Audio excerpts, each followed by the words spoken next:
Hola gente bella, ¿qué tal? ¿Cómo dicen que les va en este ya 2013, primer video del 2013?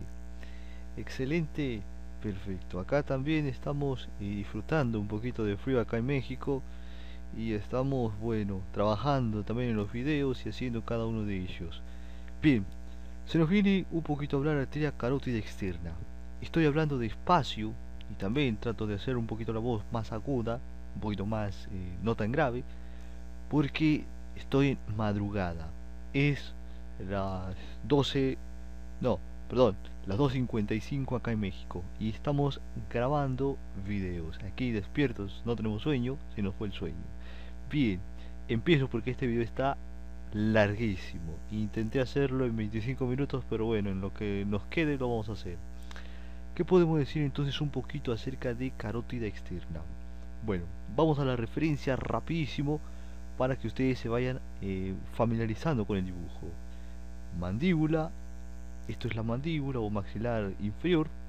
Por transparencia vemos a la lengua, al músculo estilogloso que viene de la apófisis estiloides del temporal y va a la lengua, estilogloso, y allá también por transparencia y por debajo y más abajo se ven los tres músculos constrictores: músculo constrictor superior, músculo constrictor medio y músculo constrictor inferior. Se ve el hueso yoides, la membrana tiroidea, el cartílago tiroides, la glándula tiroides, la, la clavícula o la escápula, la clavícula. ¿Esto qué es? El esternón y las vértebras. ¿Se entiende, chicos? Se entiende. Bien, vamos a poner ahí como elemento una vena, la yugular interna, que recibe como afluente a una vena súper importantísima y creo que es la más importante que se menciona en todo el libro. Hay muchas venas, pero bueno, de la cara es la más importante. ¿Por qué? Porque recoge afluentes tanto de la vena facial, de la vena lingual, de la vena tiroidea superior y de la vena faringea. A nivel del borde inferior del maxilar inferior se relaciona esta vena, ya no pases a llamar en el trayecto que sigue hacia abajo de la facial, ya no se llama vena facial, ahora se conoce como vena tirolingofaringofacial y es muy importante.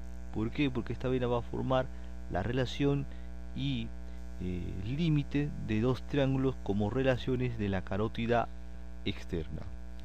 Acá viene el vientre posterior del digástrico, que se inserta en la ranura digástrica mediante su tendón intermedio, y acá viene el nervio hipogloso, doceavo par craneal, que va hacia los músculos de la lengua y despliega un asa que va hacia los músculos infrayoideos, a excepción del tiroyoideo. Ya cuando veamos músculos infrayoideos, veremos a quienes inerva el asa del hipogloso. Ya lo estaremos viendo, no se preocupen. Bien, y ahí aparece la susodicha carótida común a nivel de C4. Todavía se llama carótida común. Entonces, la carótida externa surge en relación a la cuarta vértebra cervical y en relación al borde superior del cartílago tiroides. Es ahí donde la carótida común se bifurca en carótida interna acompañada por la yugular interna y en carótida externa acompañada por una vena que es la yugular externa. Muy importante también, pero más profunda la carótida externa que la yugular externa. Excelente. Ahora entonces, las relaciones que tenemos de la vena yugular es la vena yugular, no, de la arteria carótida externa es que la carótida externa comienza a nivel de C4 en relación con el borde superior del cartílago tiroides y abarca dos triángulos en donde va a dar sus ramas colaterales, que son 6 ramas colaterales. Pertenece entonces ese espacio triangular a dos triángulos equivalentes en uno solo. ¿Cómo es esto? Quiere decir que un triángulo está dentro de otro triángulo.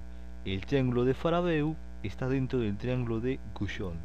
Es decir, quienes conforman el triángulo de Farabeu y para qué sirve este triángulo. El triángulo de Farabeu es aquel que sirve como contenido a sirve como contenido a los siguientes elementos: al nervio hipogloso por arriba, a la vena tirolingofaringofacial por debajo y a la vena yugular interna por detrás. ¿Se entiende? Ese es el triángulo de Farabeu y da acomodación o da salida a las tres principales ramas anteriores de la carótida externa: la tiroidea superior, la lingual y la facial. Y el triángulo de Guyon es simplemente quitar al nervio hipogloso y ahora sustituirlo por el vientre posterior epigástrico. Por eso les puse al vientre posterior epigástrico. Entonces, entre el vientre posterior epigástrico hacia arriba, la vena tirolingofaringofacial hacia abajo y la yugular interna hacia atrás, constituye el triángulo de Guyon. Importantísimo triángulo también, porque por ahí nacen, de este triángulo nacen todas las ramas de la carótida externa, tanto los ramos anteriores como los ramos laterales y posteriores. ¿Se entiende? Se entiende. Excelente.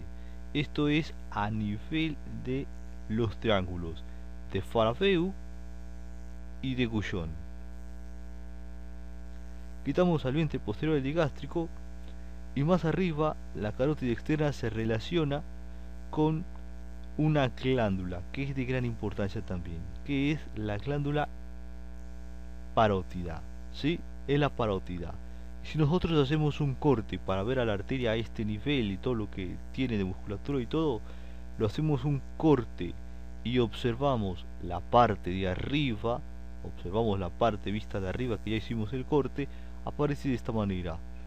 Vean, esto es acá, esto es anterior, esto es posterior, estamos agarrando a nivel de la vértebra C1, ahí está C1, en relación con la parótida. Acá están los músculos prevertebrales. Bien, acá estaría la faringe, el maxilar inferior, se alcanza a ver ahí por transparencia, y esta sería la glándula parótida. Aquí está el espacio que constituye a la apófisis estiloides, que también está siendo tapada, ahí se ve entonces. Bueno, pero esta es la glándula. En la glándula, la arteria carótida externa la perfora, la atraviesa, es el elemento más profundo. Esto es superficial y de allá para adentro es profundo. ¿Por qué? Porque acá está la faringe, aquí está la amígdala faringea, amígdala faringea. Entonces, la arteria es bien profunda a los siguientes elementos: al nacimiento de la yugular externa, que está en medio, y bien profunda al nervio facial, que también se profundiza en la glándula parótida. ¿Se entiende? Se entiende, chicos. Es de gran importancia estos elementos, porque en una cirugía, si nosotros queremos llegar a nivel del oído, entre el oído y la mandíbula, si queremos llegar a la yugular externa, es imposible. ¿Por qué? Porque tenemos que atravesar al nervio facial. Si lo rebanamos o algo, se va a todos los músculos de la expresión facial y bueno, va a la yugular externa, la tendríamos que rebanar también, no la llevaríamos y ya finalmente entraríamos en la carótida externa. Pero bueno, es bien profunda a nivel de la zona parotidia y se coloca y tiene relación también con el músculo pterigoideo medial. Aquí está lo que es la mandíbula, este es el músculo pterigoideo medial. ¿Se entiende?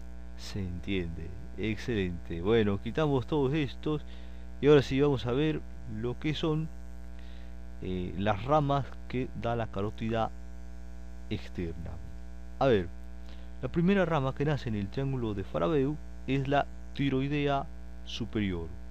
La tiroidea superior da como colaterales ramos laringios: la laringia superior, que perfora la membrana tiroidea junto con el nervio laringio superior y se distribuye en los músculos oblicuos y transversos de la región posterior de la laringe, es la laringia superior. También da la laringia media e inferior. Y los ramos terminales lo hacen para el polo superior de la glándula tiroides y se dividen entonces en un ramo posterior, en un ramo lateral y en un ramo anterior. ¿Se entiende? Se entiende.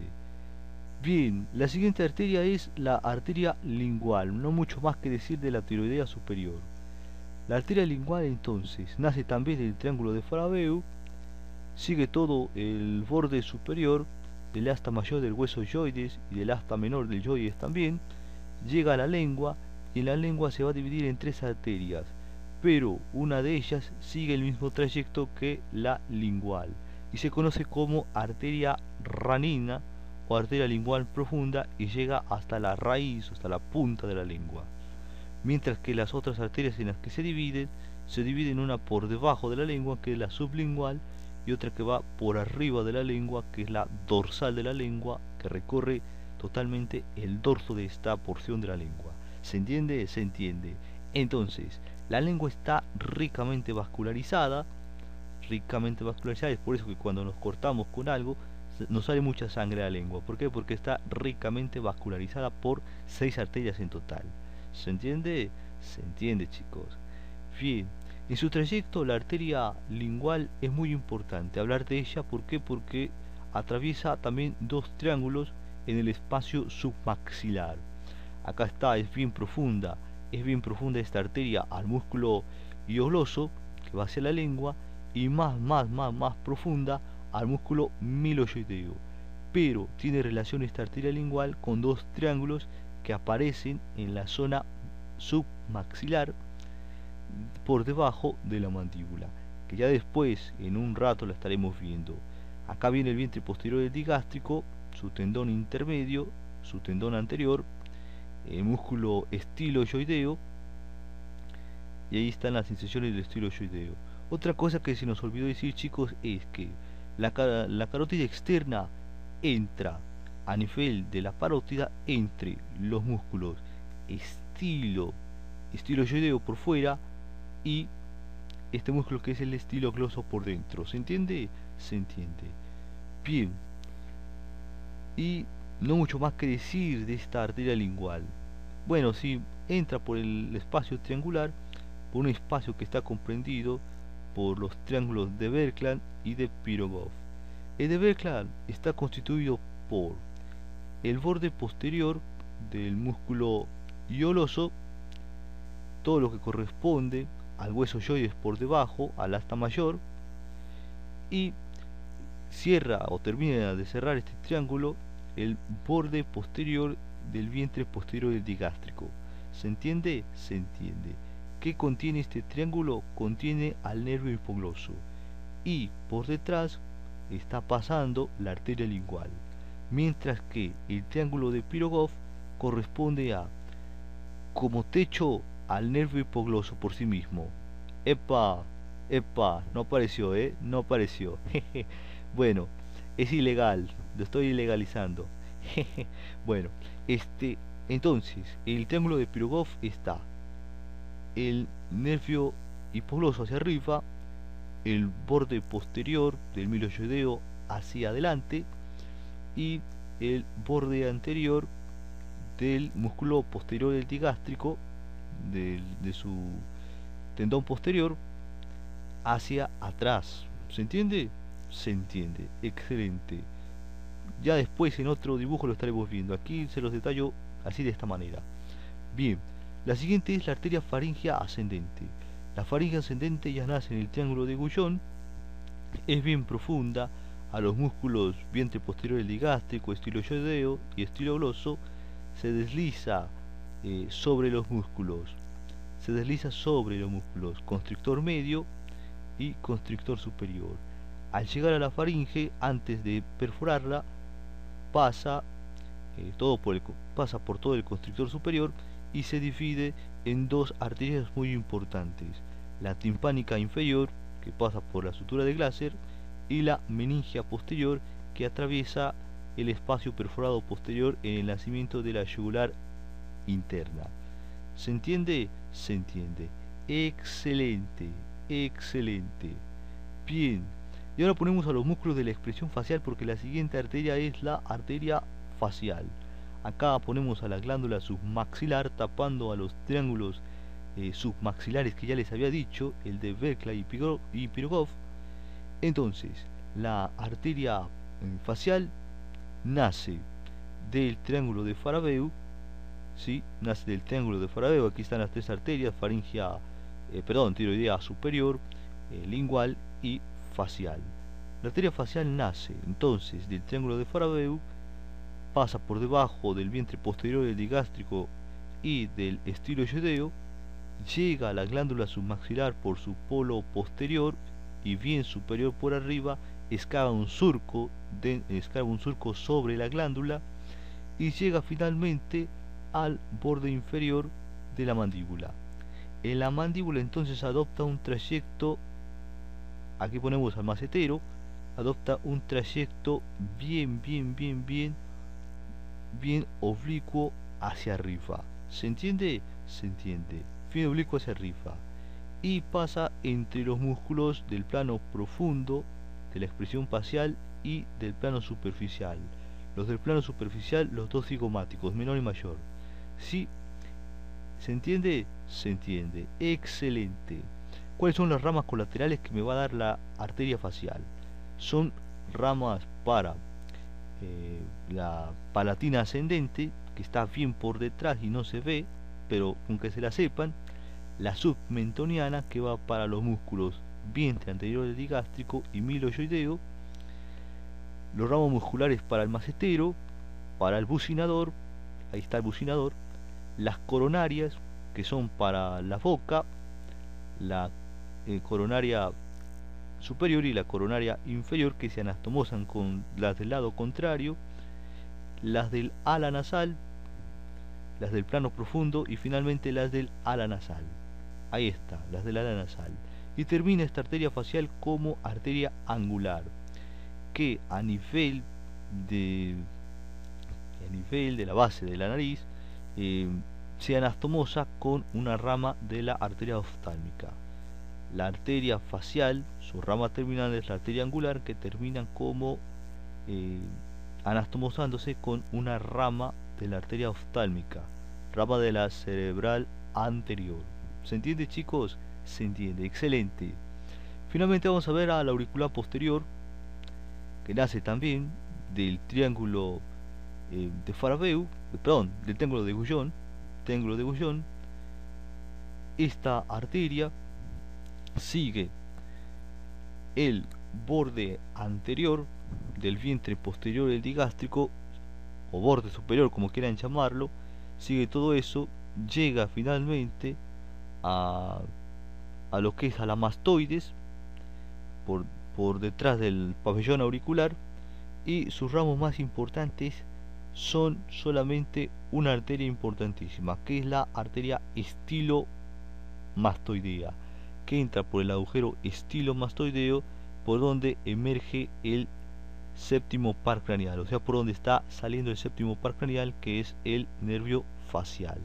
Ya después la estaremos viendo, pero por ese agujero están dos elementos vasculonerviosos importantes: la arteria estilomastoidea y la salida del nervio facial. Se suelen preguntar esos agujeritos, el agujero estilomastoideo.